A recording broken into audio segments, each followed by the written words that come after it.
2 litre சுத்தமான தேங்காய் எண்ணெயை வந்து 10 நிமிஷம் ஹை ஃப்ளேம்லேயும் 5 நிமிஷம் மீடியம் ஃப்ளேம்லேயும் வச்சு சூடு பண்ணி எடுத்து வச்சுக்கோங்க. இதில் என்னென்ன சேர்த்துருக்கேன்னா கருவேப்பிலை, மருதாணி இலை, வெந்தயம், அதுக்கப்புறமா வந்து செம்பருத்தி இலை, செம்பருத்தி பூ 2 நாள் வெயிலில் காய வச்சு எடுத்து அரைச்சி வச்சுருக்கேன். எண்ணெய் வந்து ரொம்ப சூடாகவும் இருக்கக்கூடாது, ரொம்ப சூடு இல்லாமல் இருக்கக்கூடாது. மீடியம் இதில் இருக்கும்போது நம்ம அரைச்சி வச்சுருக்கிறதெல்லாம் உள்ளே சேர்த்துருங்க. ரொம்ப சூடாக சேர்த்திங்க அப்படின்னா எல்லாம் ஃபுல்லாக பொங்கி வந்து எண்ணெய் வந்து வேஸ்ட் ஆயிரும். அதனால் கொஞ்சம் மெதுவான சூடில் இருக்கும்போது இப்போ அரைச்சி வச்சுருக்கிறதெல்லாம் உள்ளே சேர்த்துக்கலாம்.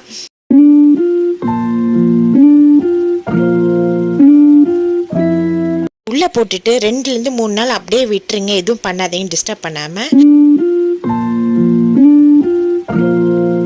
3 to 4 days கழிச்சு இது மாதிரி ஃபில்டரில் நல்லா ட்ரெயின் பண்ணிட்டு சுத்தமான பாட்டிலில் ஊற்றி வச்சுக்கோங்க. நீங்களே தயாரித்தா ஹோம்மேட் கருவேப்பிலை எண்ணெய் ரெடி ஆயிடுச்சு. இதை ரெகுலராக ட்ரை